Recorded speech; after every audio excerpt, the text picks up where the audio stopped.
I think in the future, imagination and creativity are going to be essential because there are many routine aspects of the business that we're going to be turning over to machines.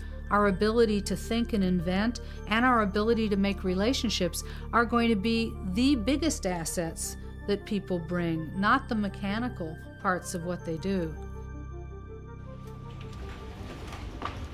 It's just not sufficient anymore to write memos, be paper or electronic, doesn't matter. There's never a breakthrough that has occurred by writing a memo. Breakthroughs occur when two or more people get together, get inspired, have fun, think the unthinkable. As part of the reorganization, we wanted to become paperless. I mean, that was a very nice catchphrase. It's something that everybody can understand. I'm going to pick up the mail to see what we are going to keep and what we are not going to keep. This one I want to keep electronically, so I'm going to scan it in the scanner over here. So when I have done that, I must send it to my own workstation to file it afterwards electronically. Now that I have scanned it, I need to get rid of it. And I'll do that over here through the shredder. I think we very soon realized that we weren't going to be paperless, and we're not. But even so, I think we have achieved a lot. We want to be able, in our office environment, to move around. And if you have half a ton of paper to move around, you don't move. Another reason for reducing paper was to encourage face-to-face interaction. The whole organisation is geared to this goal. The office features a large central staircase to encourage people to meet and interact. Oticon is a face-to-face communication company because that's what hearing aids are all about. That's to improve communication.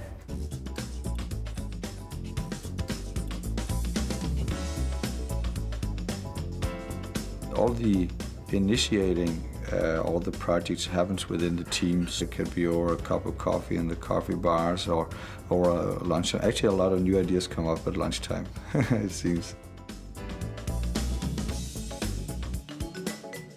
It's very difficult to keep a secret at Oticon because if you're talking about it, you'll be talking about it while you're sitting at your desk or you're coming out of a meeting still talking about it. So people hear about it and people always comment on the decisions made. But what if face-to-face interaction isn't possible?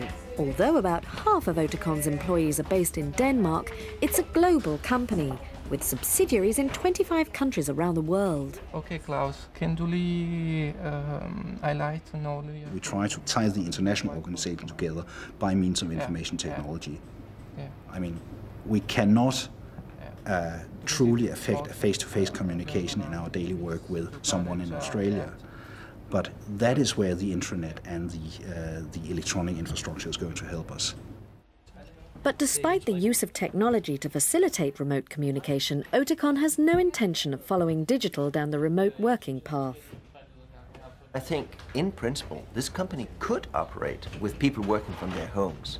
But I think that the value we create is primarily created from physical face-to-face interaction between our staff. And so, as a general principle, this company will not move into telecommuting.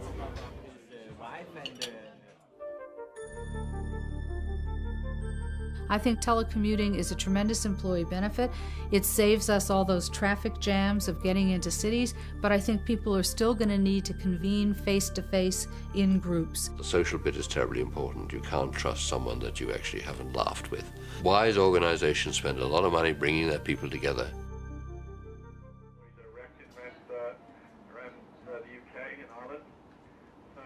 One of the things that you do miss on telephone conferences is some of the body language and some of the atmosphere of being there. So, what about video conferencing? Well, good afternoon, Janet and John. Hi.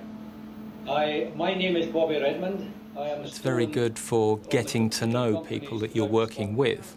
And typically what would happen is people would use that for making introductions to one another, and then they would revert to audio conferencing.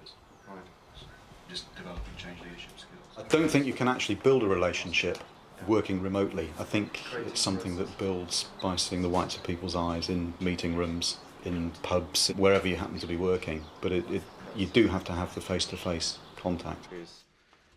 A manager who's responsible for people who are not in the office every day has to be really, really good at relationships. Has to care about the person, get to know the person a lot better, so that bond is strong even if you're not seeing each other day to day. My particular way to handle this has been to make sure that I don't get cloistered in one office anywhere, is to just put myself out and about a bit and get to meet everybody.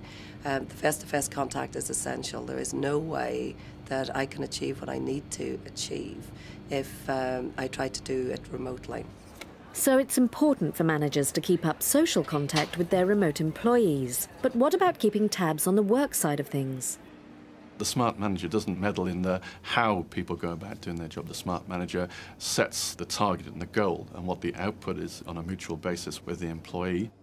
I view that you have to trust people when you manage people. You have to trust that they will do the job or the project that they have been asked to lead or participate in.